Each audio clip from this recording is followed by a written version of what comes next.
SSC 26 শিক্ষার্থীরা হিসাব বিজ্ঞানের ফাইনাল সাজেশন দিচ্ছি। আজকে আমরা তোমাদেরকে প্রত্যেকটা অধ্যায়ে ধরে ধরে বলে দিব তোমরা কোন কোন বোর্ডের কোন কোন সৃজনশীল প্রশ্নগুলো সলভ করে গেলে পরীক্ষায় 100% কমন পারবা। এই সাজেশন আমরা একটু অন্যভাবে দিচ্ছি তোমাদেরকে। এছাড়া আমরা তোমাদেরকে টপিক ওয়াইজ বলে দিব কোন কোন টপিকগুলো তোমাদের জন্য খুবই খুবই গুরুত্বপূর্ণ। দেখতে পাচ্ছ সবগুলো অধ্যায়ের টপিক আমাদের সামনে আছে, এমসিকিউ সিকিউ থেকে শুরু করে সব কিছু। তো চলো আমরা একটা একটা করে বিষয় ক্লিয়ার করি। তোমরা জানো তোমাদের পরীক্ষায় কিন্তু ওভারঅল এই অধ্যায়গুলো রয়েছে, ঠিক আছে? তোমরা দেখতে পাচ্ছ নিশ্চয়ই তোমাদের মূলত এই টপিকগুলো রয়েছে, তোমাদের এখান থেকে প্রশ্ন আসবে। তো এখানে আর্থিক অবস্থা বিবরণী থেকে তোমাদের প্রায় 20 মার্কের কোশ্চেন আসবে, এটা পুরোটা আলাদা একটা ব্যাপার। আর বাকি টপিকগুলো থেকে তোমাদের সৃজনশীল আসবে প্রায় 4টা এবং সংক্ষিপ্ত প্রশ্ন আসবে আবার প্রায় 10টা। আমি তোমাদেরকে বলি এক্ষেত্রে তোমরা কোন কোন অধ্যায়গুলো পড়বা। যদি আমরা এখানে মানবন্টনটা বুঝি, আবারও বলছি তোমাদের এখানে সৃজনশীল পরীক্ষা হবে, দেখতে পাচ্ছ এখানে তোমাদের 40 মার্কে, আর 20 মার্ক থাকবে তোমাদের আর্থিক অবস্থা বিবরণী থেকে। টোটাল এখানে হবে 60 মার্ক, আর সংক্ষিপ্ত প্রশ্ন থাকবে 10 মার্কে, 5টা প্রশ্ন থাকবে। এখন আসি যে তোমরা কিভাবে কি প্রস্তুতি নিবা, কোন কোন অধ্যায়গুলো পড়বা। আমি এইখানে মূলত সৃজনশীল যদি পারপাসে কথা বলি, সৃজনশীল হিসাবে আমার মনে হয় লেনদেন অধ্যায় তোমার জন্য পারফেক্ট, তোমাদের জন্য মূলধন মুনাফা জাতীয় লেনদেন অধ্যায় পারফেক্ট, জাবেদ অধ্যায় পারফেক্ট, রেওয়ামিল এবং আর্থিক অবস্থা বিবরণী পড়তে পারো। টোটাল এই 5টা অধ্যায় পড়লে তোমার যে আর্থিক অবস্থা বিবরণী সহ টোটাল 70 মার্কের যে প্রিপারেশন সেটা হয়ে যাবে। তার সাথে এমসিকিউ তুমি মিনিমাম 20 মার্ক তুমি এমসিকিউ এখান থেকে সলভ করতে পারবে। 20 মার্ক কিভাবে? কারণ তোমার বাকি অধ্যায়গুলো থেকে ধরো 10 মার্ক এমসিকিউ আসবে, বাকি 2-3টা অধ্যায় থেকে। বাট এই তোমাদের যে 6টা অধ্যায় রয়েছে, যে 5টা কথা বললাম, এই 5টা থেকে তোমাদের প্রায় 20+ এমসিকিউ কমন পাবা। এবার আসি কিভাবে প্রস্তুতি নিবা, কি কি পড়বা। খেয়াল করে দেখো, প্রথমেই রয়েছে তোমাদের এখানে লেনদেন অধ্যায় থেকে আমরা এখানে তোমাদের একটা স্ক্রিনশট তোমরা নিতে পারো। এখান থেকে টোটাল প্রায় তোমাদেরকে 20টার মতো আমাদেরকে এখানে সৃজনশীল সংক্ষিপ্ত প্রশ্ন দেওয়া হয়েছে।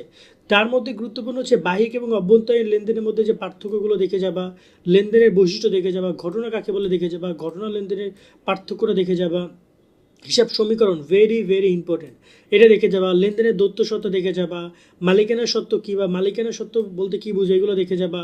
তারপর এই জিনিসটা কি, হিসাব সমীকরণ ব্যাখ্যা করো, এই যে সম্পদ দায় মালিকানা এটা দেখে যাবা।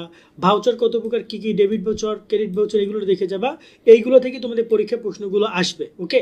আর যদি কথা বলি সৃজনশীল প্রশ্নের ক্ষেত্রে, তোমরা 2025-এর বোর্ডটা দেখে যাবা। 25 সালের যে কটা বোর্ড আছে, কুমিল্লা বোর্ড অনেক সুন্দর একটা কোশ্চেন এসেছিল, লেনদেন নয় এমন ঘটনা চিহ্নিত করো, এটা পরীক্ষা আসবেই তোমাদের।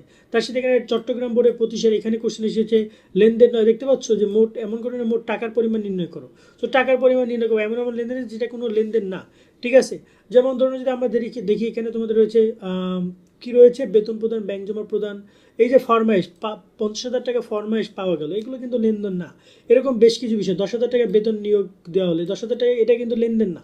এই টাইপের যেগুলো রয়েছে এগুলো তোমাদের বের করতে হবে, এগুলো তোমরা কয়ের মধ্যে পাবা। এবং এখানে তোমাদেরকে 12 থেকে 31 তারিখ পর্যন্ত এই যে লেনদেনের চিহ্নিতকরণ, এটা ভালো করে দেখে যাবে। লেনদেন চিহ্নিতকরণ হিসাব সমীকরণ থেকে তোমাদের প্রশ্নগুলো আসবে। তোমরা Sylhet board 25, Barishal board 25, Dinajpur board 25 দেখে যাবা। তার সাথে এখানে ময়মনসিংহ বোর্ড 25 দেখে যাবা, ঢাকা বোর্ড 24 দেখে যাবা। তারপর তোমরা এখানে দেখে যাবা হচ্ছে তোমাদের রয়েছে সিলেট বোর্ড 24, তারপর রয়েছে তোমাদের এখানে ময়মনসিংহ বোর্ড 24 রয়েছে। তারপর এই টপিকগুলো দেখেই যাবো তোমরা, অফকোর্স। আর বাকি যদি পারো সেগুলো একটু দেখে যাবা, ওকে। এরপর আমরা কথা বলি তোমাদের এমসিকিউ নিয়ে। এমসিকিউর ক্ষেত্রে এখানে তোমরা তোমাদের বইয়ের যে এমসিকিউগুলো রয়েছে গুরুত্বপূর্ণ এমসিকিউগুলো পড়বা, তবে 24-25 এমসিকিউগুলো বেশি বেশি পড়বা। দেখো এই কোশ্চেনটা কতগুলো রিপিটেড হয়েছে। লেনদেন শব্দটির অভিধানের অর্থ কী? অভিধানের অর্থ হচ্ছে গ্রহণ এবং প্রদান, আসতে পারে, এটা মনে রাখো, ঠিক আছে? গ্রহণ এবং প্রদান, এই যে এটা রয়েছে, প্রতিটি লেনদেনের দুটি পক্ষ থাকে, এই লেনদেনের কোন বৈশিষ্ট্য? এটা হচ্ছে দ্বৈত সত্তা, ওকে। একটু যদি আমরা ইসে পড়ছিলাম। তারপর এইগুলোটা তোমরা ভালো করে দেখে যাবে। যেমন এইটা 2বার আসছে যে অনাদায়ী পাওনা সঞ্চিত লেনদেনের কোন বৈশিষ্ট্যের উদাহরণ? এটা হচ্ছে ঐতিহাসিক ঘটনা। তো এই এমসিকিউগুলো তোমরা অবশ্যই ভালো করে দেখে যাবে। এই একটা এমসিকিউ দেখো, কে ক্রেডিট নোট তৈরি করে? এখানে কিন্তু বলা আছে, এই যে দেখতে পাচ্ছ, বিক্রেতা ক্রেডিট নোট তৈরি করে। কতগুলো বোর্ডে এসেছে। ডেবিট নোট কে প্রস্তুত করে?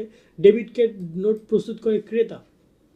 যাই হোক, এই পরবর্তী আমরা কথা বলি দুধবা দাখিলা পদ্ধতি, এই অধ্যায়টা তোমরা পড়ে যেতে পারো। এবং এখানে যদি পড়ো তোমরা এই যে দুধবা দাখিলা পদ্ধতি, ডেবিট, ক্রেডিট, মূলনীতি, দ্বৈত সত্তা, তারপর হচ্ছে এখানে তোমাদের রয়েছে হিসাব চক্র, ভেরি ভেরি ইম্পর্টেন্ট। হিসাব চক্রটা আসতে পারে, দেখে যাবা। লেনদেন শনাক্তকরণ, এগুলো দেখে যাবা।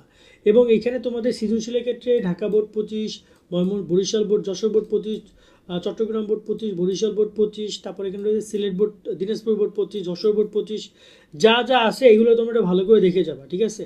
এবং এখানে তোমাদের রয়েছে, আমি যদি দেখাই, তোমাদের রয়েছে এই যে যশোর বোর্ড 24 রয়েছে, বরিশাল বোর্ড তোমাদের 24 রয়েছে, চট্টগ্রাম বোর্ড 15 রয়েছে, এগুলো একটু ভালো করে দেখে যাবে। এই কোশ্চেনগুলো অনেক ইম্পর্টেন্ট এবং এইগুলোই তোমরা পাবা, ঠিক আছে।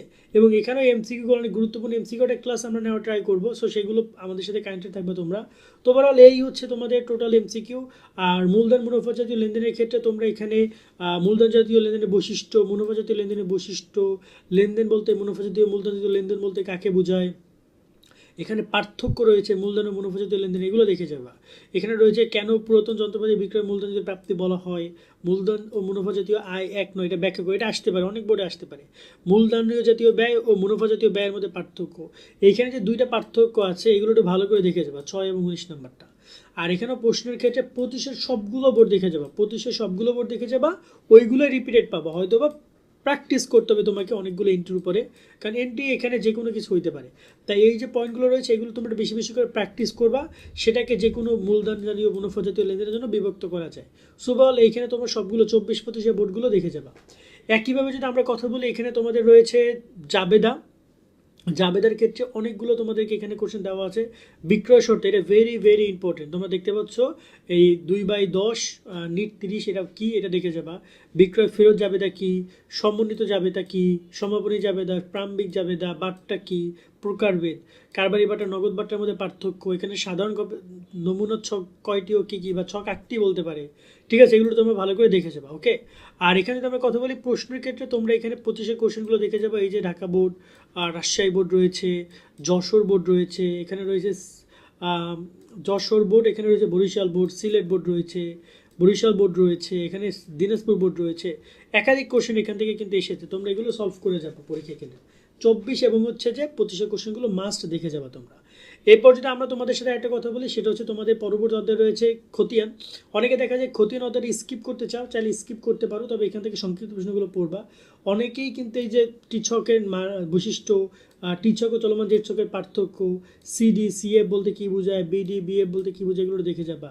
প্রারম্ভিক জের কি, খতিয়ান কেন হিসাবে সকল বইয়ের রাজা বলা হয়, ভেরি ভেরি ইম্পর্টেন্ট কোশ্চেন, এগুলো দেখে যাবে। এখানে জাবেদা খতিয়ানের মধ্যে পার্থক্য দেখে যাবা।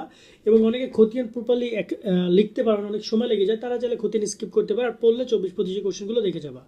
একইভাবে আমরা যদি কথা বলি এখানে তোমাদের যদি আমরা কথা বলি এখানে রেওয়া মিল নিয়ে, রেওয়া মিলের ক্ষেত্রে তোমরা দেখতে পাচ্ছ এখানে তোমাদের রয়েছে রেওয়া মিল কাকে বলে, রেওয়া মিল এগুলো থেকে তেমন মূলত তোমাদের সংক্ষিপ্ত প্রশ্ন আসবে না, এগুলো আগে থেকে আসবে। তবে এখানে পড়লে রেওয়া মিলের এই যে সমাপনী মজুত পণ্য রেওয়া মিল অন্তর্ভুক্ত হয় না কেন, তারপর হচ্ছে কখন প্রারম্ভিক মজুত পণ্য রেওয়া মিল অন্তর্ভুক্ত হয় না, এগুলো ভালো করে তোমরা দেখে যাবে। রেওয়া মিলের এই যে অনিশ্চিত হিসেব কি ব্যাখ্যা করে, এগুলো দেখে যাবা। রেওয়া মিল মিলে গেল ভুল থাকে যায় কেন, এগুলো দেখে যাবা। আর কোশ্চেনের ক্ষেত্রে 25-এর কোশ্চেনগুলো সবগুলো দেখে যাবা সেম টু সেম, শুধুমাত্র এখানে এই যে মুন্না স্টোরের জায়গায় হয়তো বা এই যে মেসেজ জাবির এরকমের নাম চেঞ্জ করে দিবে, বাট টপিকগুলো সেম টু সেমই থাকবে।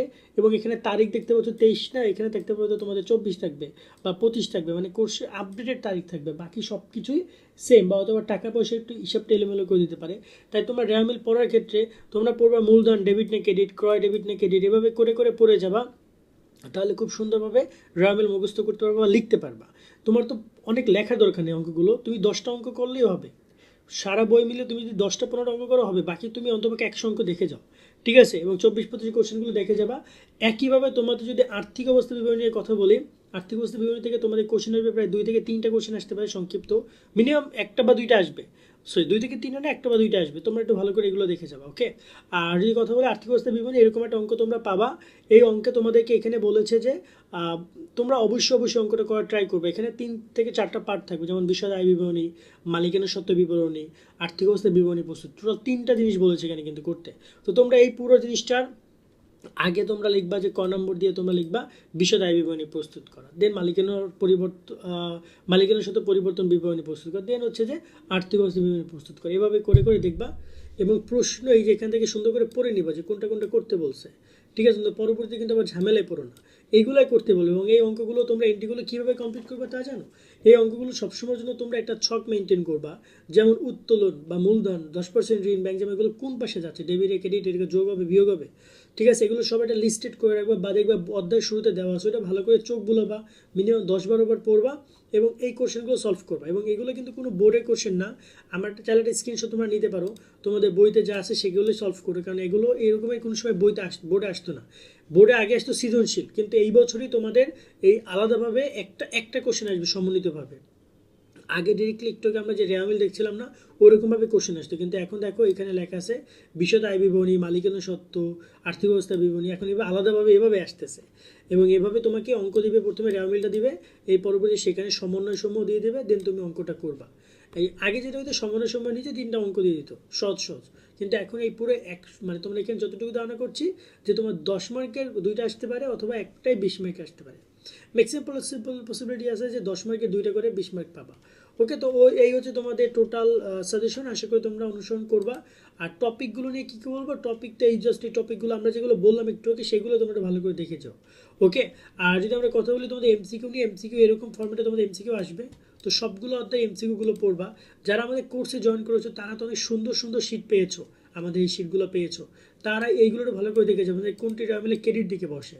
এটা হচ্ছে ঘ উপভাড়া, রেয়ামিলে ক্রেডিট দিকে বসে, কোনটি ডেবিট হয়। খ এটা হচ্ছে ব্যয় ও সম্পদ ডেবিট হয়। এইগুলো একটু ভালো করে দেখে যাবে, একটু সময় নিয়ে নিয়ে দেখে যাবা। ঠিক আছে, তারপর এখানে রয়েছে ধরুন যে বিক্রয় ক্ষতির উদ্দীপ্ত হলো ক বিবিধ দেনাদার। ওকে, বিক্রয় ক্ষতির উদ্দীপ্ত হলো বিবিধ দেনাদার, পাওনাদার অনাদায়ী পাওনা, আয় এবং দেনাদারের মধ্যে দেনাদার হবে অ্যান্সার। এরকম করে করে সুন্দর করে এমসিকিউ গুলো দেখে যাবা। কেমন, আজকের মতো আমরা ভিডিওটা এখানে শেষ করছি। সকল অনেক অনেক ভালো থাকবে, আল্লাহ হাফেজ।